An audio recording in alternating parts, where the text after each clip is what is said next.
Será que o Partido dos Trabalhadores está usando o ministro Gonçalves Dias como um bode expiatório? Já dizia Tom Jobim, o Brasil não é para principiantes. Meu povo, esse vídeo é um alerta. Então, se você ainda é a favor de Deus, família e pátria, você precisa assistir esse vídeo até o final e compartilhar o máximo para que esse vídeo chegue ao maior número de pessoas de bem desse país. As sedes dos 3 poderes da República foram vandalizadas em um domingo no dia 8 de janeiro desse ano de 2023. Houve invasão e depredação do Congresso Nacional, Supremo Tribunal Federal e do Palácio do Planalto. A ação durou cerca de 6 horas e gerou reação do poder público, com centenas de prisões de muitos inocentes e o confinamento de 1.200 pessoas em um ginásio da Polícia Federal em Brasília. Algumas horas após o episódio, o presidente Lula fez um pronunciamento no qual chamou os manifestantes de fascistas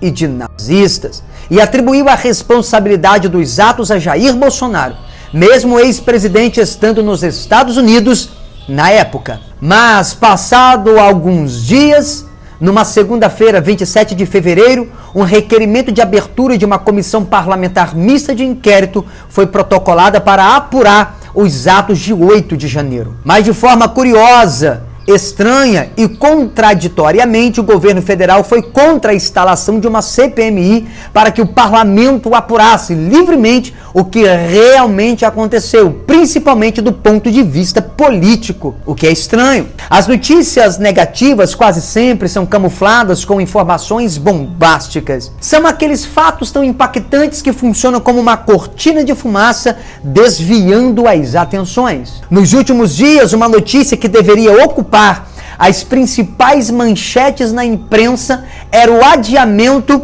da leitura do relatório que daria início à CPMI do dia 8 de janeiro. O presidente do Congresso, Rodrigo Pacheco, havia prometido a alguns deputados e senadores que faria a leitura na terça-feira que passou, no dia 18 de abril, por pressão do governo, que prefere ver um demônio, mas não essa bendita CPMI. A promessa não foi cumprida e a sessão adiada mais uma vez. E por isso era preciso encontrar um fato impactante para dividir os holofotes e o noticiário. O governo deveria agir rapidamente e não demorou muito para que ele fizesse isso. Criar uma outra neblina providencial para ofuscar o adiamento da leitura do relatório, voltando até mesmo a atenção para a não cobrança do tributo de até $50 importados, o que era assunto que com certeza despertaria a atenção de todos, já que a ideia era uma taxação mínima de pelo menos 60%. Mas e a leitura do relatório? Um assunto tão efervescente? Nada ainda.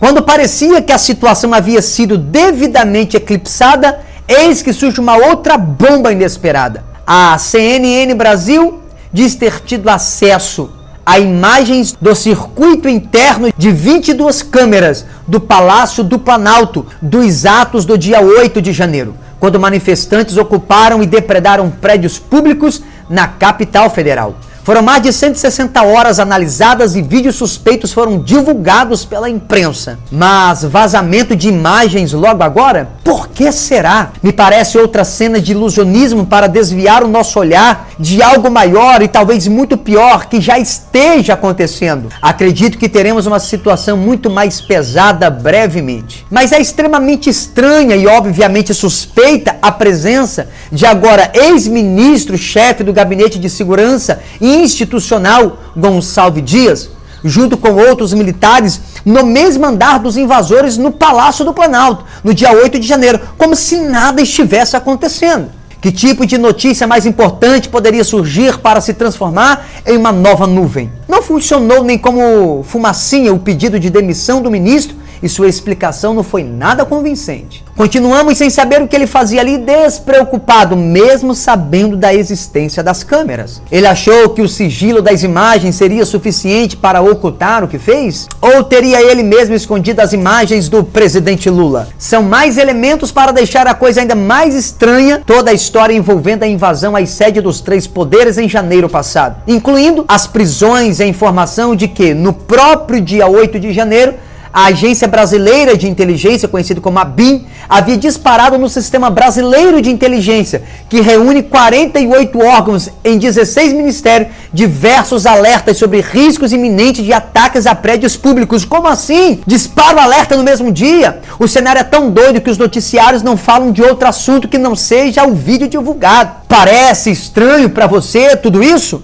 Agora, o fato de Lula dizer que não sabia sai pior do que o veredito. Isso só mostra que ele não tem governabilidade nenhuma, não tem condições de liderar nada, muito menos um país, tendo em vista que o cara não sabe nem do que está acontecendo às barbas dele. O que deveria saber, já que ele é o presidente do país. Imagina só o que virá depois. Não tenho dúvidas que enquanto a neblina de poeira ainda está alta, a corja está reunida para combinar a próxima narrativa com a ajuda da imprensa chapa branca. Veja o poder de organização e manipulação de narrativas por parte do Partido dos Trabalhadores. A atuação do ministro do GSI parece ter sido a mesma de Dirceu no caso do Mensalão.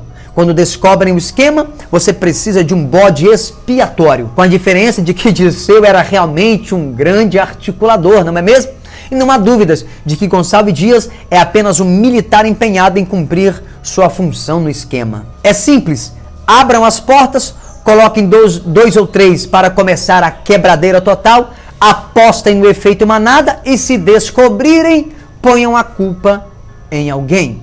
É como sempre fazem, não é mesmo, meu povo? Não precisa muito. Sabemos que a sede dos três poderes são verdadeiros caixa-fortes. Não é qualquer manifestante, qualquer civil, que vai conseguir entrar no cérebro do país como se estivesse entrando pela porta da sua própria casa, na sala da sua própria casa. Mas a que ponto chegamos no Brasil? Fazer toda uma articulação para incriminar, inocentar e montar uma oratória para desmontar a onda de indignação de um povo? A que ponto chegamos? Com a divulgação das imagens e o afastamento do general do Lula, a base de apoio do PT no Congresso teria recebido agora a autorização do presidente para apoiar a CPMI, que antes ele era contra. Com isso, o presidente do Senado, Rodrigo Pacheco, terá que definir a data da leitura do requerimento da comissão. Agora, uma vez instalada, essa será uma CPMI estranhíssima, na qual a base aliada do governo e a oposição usarão o mesmo palco para acusarem-se pela responsabilidade da invasão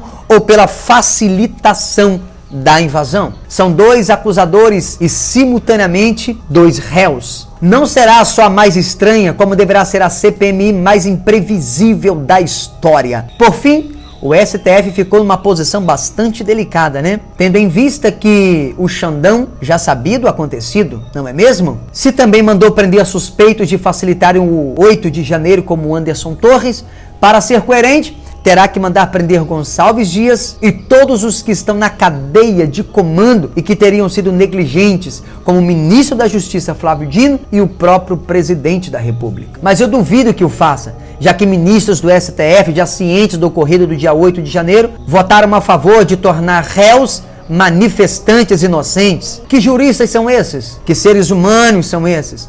Que legalidade é essa que revela uma pequenez infinita de senso de justiça? A verdade, para mim, é que a esquerda não dá ponto sem nó. Essa divulgação de imagens com saída das sombras ainda vai surpreender muito a direita. Se vale um conselho, toda a atenção é pouca nesse jogo de xadrez. Fiquem espertos, fiquem atentos. Para a grande mídia, o que vale hoje, sem tempo de aparecer um fato novo, é o tsunami do vídeo.